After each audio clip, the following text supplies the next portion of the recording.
Second हमने कहा उनसे कि भाई प्रतिभा को लेकर बहुत सारी बातें होती हैं और मैं प्रतिभा का सम्मान करता हूँ। विलक्षणता किसी में भी हो तो उसको संरक्षण मिलना चाहिए। अब आपसे एक एग्जाम्पल है, तो उस समय जब हम गए थे तो उस समय की जो सिनेमा में जो लोग सेलिब्रिटी माने जाते थे, तो एक नाम हमने कोट किया कि मान लीजिए कि आपको अभी सूचना मिले कि आपके कैंपस में फला आ गई हैं, आप लोग क्या करेंगे?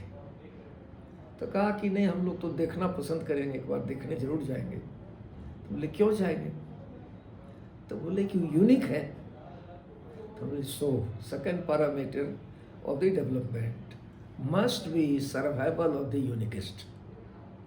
तो फर्स्ट और सेकेंड, उनका third parameter downfall of the civilisation. हमारी सभ्यता में जो गिरावट आई है मानवीय संबंधों में, आर्थिक क्रियाकलापों में, राजनीतिक तौर तरीकों में, उसको इरिडिकेट करना पड़ेगा, तब जाकर एक कोहेसिव डेवलपमेंट पॉलिसी बन पाएगी, तब जाकर आप एक अच्छे राजनीति की कल्पना कर सकते हैं। और अगर इतनी आपकी तैयारी नहीं है तब तो आप जो कर रहे हैं उसमें करिए। तो भाई ये जो तुकबंदी में चीज़ें चला दी जाती हैं कि आप 4C के खिलाफ हैं, बोलते हैं, मंच से बोलते हैं, आप 4C का इस्तेमाल करते हैं, कास्ट का, कम्युनल का, क्राइम का, करप्शन का, करेंसी का, ये सब आपने स्थिति ये पैदा कर दी है कि लोकतंत्र के नाम पर, लोकतंत्र की जो न्यूनतम परिभाषा गढ़ी गई मॉडर्न पॉलिटिकल साइंस में, वो गढ़ी गई democracy is a form of government of the people, for the people and by the people. आपने क्या किया? ऑफ द पीपुल को OFF कर दिया, जनता को अलग थलग कर दो। फॉर को आपने फार कर दिया, बांट दो जनता को। और बाय को बाई कर दिया कि खरीद बिक्री कर लो, दारू पिलाओ, पैसा दो, ये करो, वो करो। तो अगर यही रेस है तो इस रेस में तो सामान्य लोग कहीं टिकते नहीं हैं। तो राजनीति में अगर आप आना चाहते हैं तो आपके लिए दोनों रास्ता खुला हुआ है।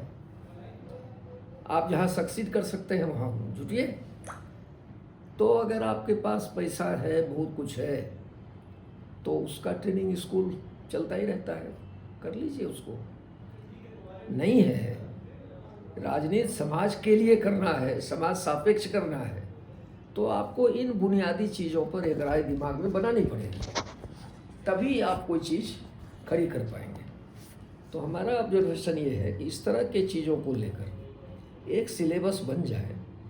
अब कौन इसको ग्रहण करेगा, कौन इसको कबूल करेगा, इट्स डिपेंड्स अपॉन हर और एज। वो जाने, अपना जो भी करना है करें। हम लोगों का दायित्व है कि जो राजनीति को जिस तरह से देखते हैं वो दुनिया के सामने रखते चलें, जिन्हें स्वीकार करना वो करें।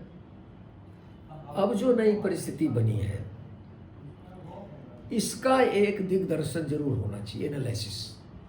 उसमें बेईमानी नहीं करनी चाहिए। आप उससे सहमत भी हो सकते हैं, कोई दिक्कत नहीं है।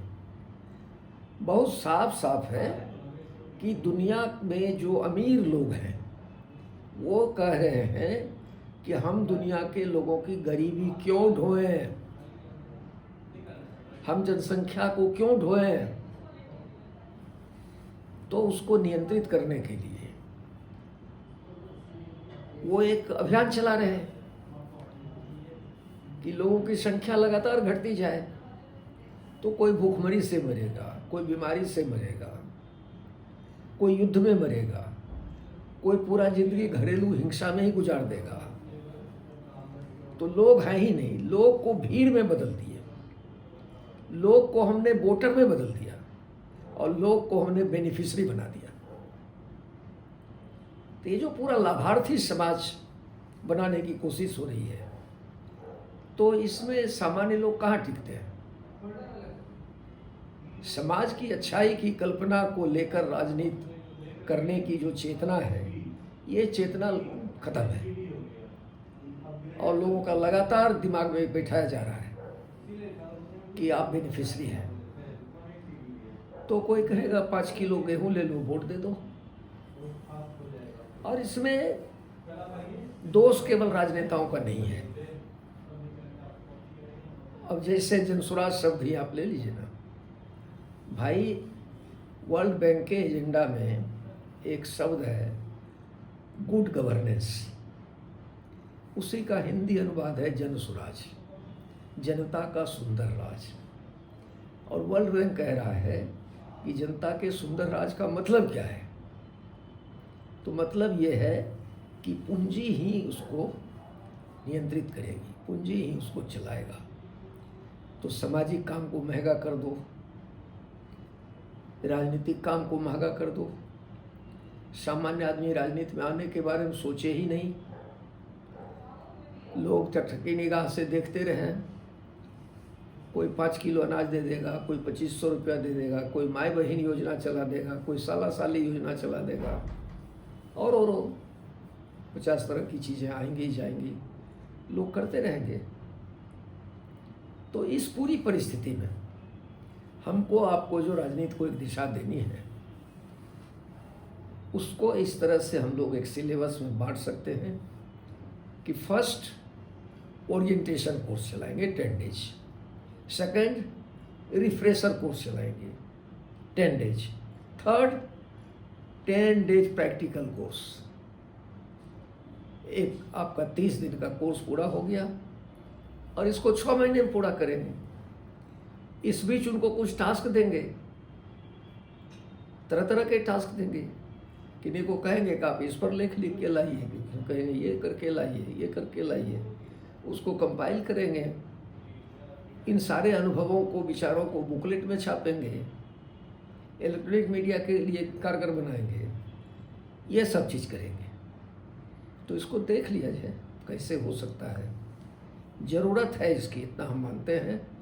आज देश को एक स्कूल नहीं चाहिए, सैकड़ों स्कूल चाहिए। अगर सैकड़ों जगह से ये बात नहीं उठेगी तो अब धरती की जो परिस्थिति बनी है, 4 चीज़ों को आप साफ साफ रख सकते हैं सामने।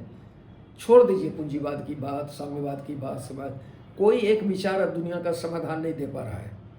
इसलिए विचार को अब पारंपरिक रूप में ले जाइए।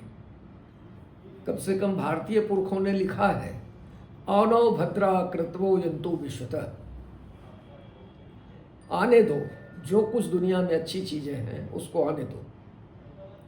इसी को गांधी दूसरे शब्द में कहते हैं कि हमें अपने घरों की किवार और खिड़कियां खुली रखनी चाहिए ताकि ताज़ी हवा आ सके। ख्याल केवल ये रखना है कि आंधी और तूफान घर को न उड़ा ले जाए। तो ये एक दृष्टिकोण बनाने की ज़रूरत है। तो ये अगर हम कर पाए तो एक बड़ी चीज़ समाज को मिल जाएगी। देखिए, जिन्हें रुचि हो, जिन ढूढ़ा तिन पाइयाँ गहरे पानी बैठ, जो बहुरा डूबन डरा रहा किनारे बैठ।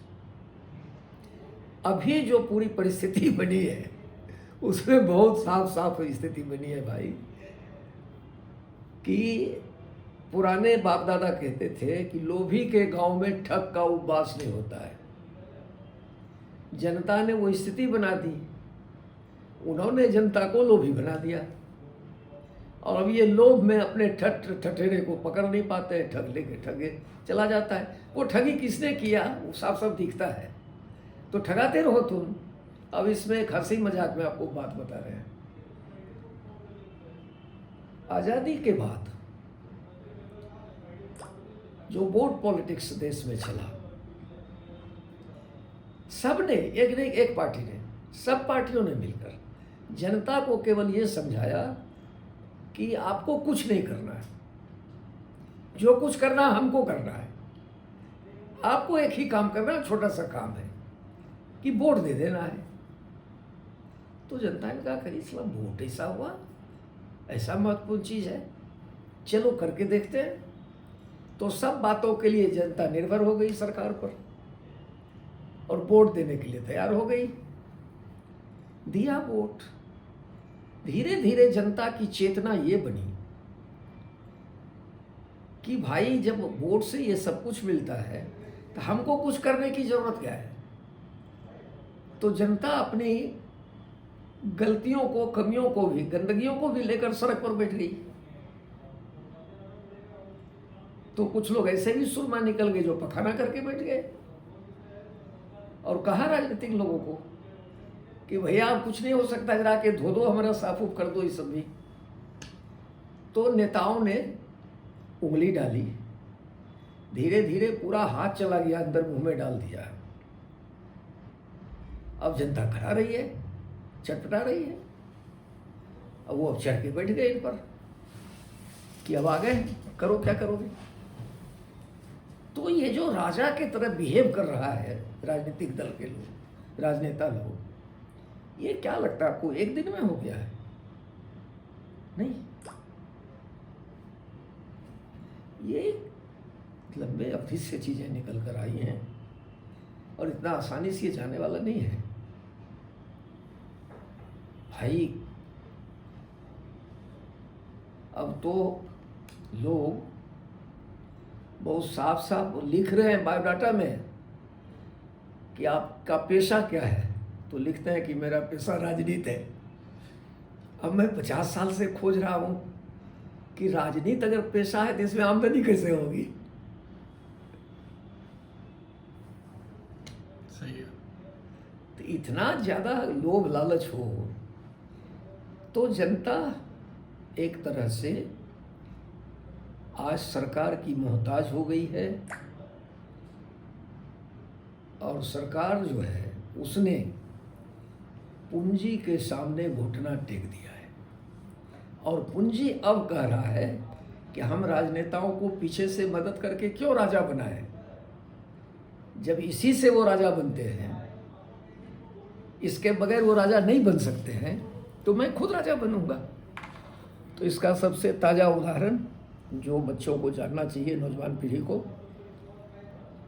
कि दुनिया के 100 अमीरों में से एक सबसे बड़े अमीर एलन मस्क, अभी ताज़ा ताज़ा अमेरिका का चुनाव हुआ है तो ट्रंप के वो पार्टी कैंडिडेट में भी वो सिपह सालार थे, चुनाव लड़े तो वोट में भी सिपह सालार रहे और अब तो लीगली एलन मस्क जो है वो अमेरिका की सरकार में शामिल है।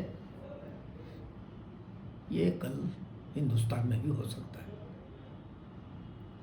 हमारे भी जो अमीर लोग हैं वो भी कह रहे हैं कि पहले स्थान वाला अगर ये कर सकता है, अब वर्ल्ड बैंक पर पहले से बिल गेट्स बैठा हुआ है, तो एक नई चाहत पैदा हुई है अमीर उमड़ा लोगों में कि हम क्यों जनता का भरोसा करें, हम क्यों उसके लिए करें। तो किसी विचार को मत लीजिए, छोड़ दीजिए। अगर आप 4 चीज़ों पर सब सहमत है,